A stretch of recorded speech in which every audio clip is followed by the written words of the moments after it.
ನಮಸ್ತೆ ಟಿವಿ 20 ಕನ್ನಡ ವಾಹಿನಿಗೆ ಸ್ವಾಗತ. ಹುಬ್ಬಳ್ಳಿಯ ಅಶೋಕನಗರ ಪೊಲೀಸ್ ಠಾಣಾ ವ್ಯಾಪ್ತಿಯಲ್ಲಿ 5 ವರ್ಷದ ಬಾಲಕಿಯನ್ನ ಇಷ್ಟೊಂದು ಹೀನಾಯವಾಗಿ ಕೊಲೆ ಮಾಡಿದ್ದಾನೆ. ಇದು ಅತಿ ಹೀನ ಕೃತ್ಯ ಅಂತ ಕೇಂದ್ರ ಸಚಿವ ಪ್ರಹ್ಲಾದ್ ಜೋಶಿ ಅವರು ಕಣ್ಣೀರು ಹಾಕುತ್ತಾ ಹೇಳಿದ್ದಾರೆ. ನಾನು ನೋಡಿದ ನನಗೆ ಭಾಳ ಬೇಜಾರಾಗಿದೆ.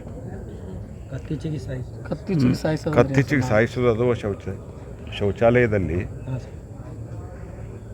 4 ವರ್ಷದ ಮಗು ರೀ. ಚೆನ್ನಾಗಿ ಸರಿಯಾಗಿ ಅರ್ಥನೂ ಆಗೋದಿಲ್ಲ ಏನಾಗ್ತಾ ಇದೆ ಅಂತ. ಮತ್ತು ನಾನು ಮೊದಲೇ ಹೇಳಿದಂಗೆ ಒಂದು ಫಿಸಿಕಲಿ ಚಾಲೆಂಜ್ ಇದೆ. ಮತ್ತು ಅವ್ರ ತಾಯಿ ಹೇಳಿದ್ಲು, ಮನೆಯಾಗಿದ್ದರೆ ಆ ಮಗಳ ಜೊತೆಗೇ ಸಮಯ ಕಳೀತಿದ್ದ ಅಪ್ಪ ಅಂತ.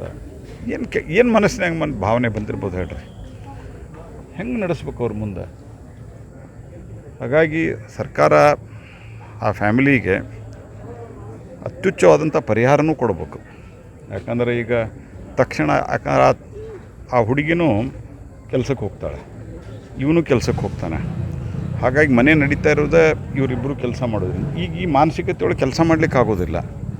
ಹಾಗಾಗಿ ಬೇರೆ ಮಿನಿಮಮ್ ಒಂದು 25 ಲಕ್ಷ ರೂಪಾಯಿ ಪರಿಹಾರವನ್ನು ತಕ್ಷಣ ಸರ್ಕಾರ ಕೊಡೋ. ಮೀನಾಮೇಷ ಎಣಿಸೋದು, ಭಾಳ ಫಾರ್ಮ್ಯಾಲಿಟಿ ಮಾಡೋದು ಇದೆಲ್ಲ ಮಾಡಲಾರ್ದ ಒಂದು ಅಟ್ಲೀಸ್ಟ್ 25 ಲ್ಯಾಕ್ಸ್ ಮಿನಿಮಮ್ ನಾ ಹೇಳೋದು, ಅಷ್ಟು ಪರಿಹಾರವನ್ನು ಕೊಟ್ಟು ಆ ಸಂಸಾರ ಚೆನ್ನಾಗಿ ನಡಿಬೇಕು.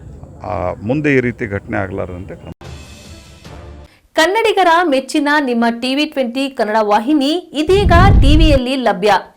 ಕರ್ನಾಟಕ ಮತ್ತು ದೇಶ ವಿದೇಶದ 360 ಡಿಗ್ರಿ ಸುದ್ದಿ ವಿವರವನ್ನ ಪಡೆಯುವುದಕ್ಕೆ ಟಿವಿ 20 ವಾಹಿನಿಯನ್ನು ಲೈಕ್ ಮಾಡಿ, ವಿಡಿಯೋಗಳನ್ನು ಶೇರ್ ಮಾಡಿ, ಕಮೆಂಟ್ ಮಾಡಿ, ಸಬ್ಸ್ಕ್ರೈಬ್ ಮಾಡಿ.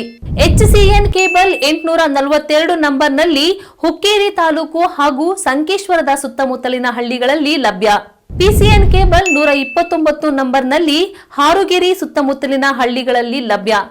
ರಾಯಬಾಗ್ ಡಿಜಿಟಲ್ ಚಾನೆಲ್ ಕೇಬಲ್ 80ನೇ ನಂಬರ್ನಲ್ಲಿ ರಾಯಬಾಗ ತಾಲೂಕಿನ ಸುತ್ತಮುತ್ತಲಿನ ಹಳ್ಳಿಗಳಲ್ಲಿ ಲಭ್ಯ. UDCN ಕೇಬಲ್ ನೆಟ್ವರ್ಕ್ ಉಗಾರ ಸುತ್ತಮುತ್ತಲಿನ ಹಳ್ಳಿಗಳಲ್ಲಿ ನಿಮ್ಮ ಟಿವಿ 20 ಕನ್ನಡ ವಾಹಿನಿಯೂ ಲಭ್ಯ.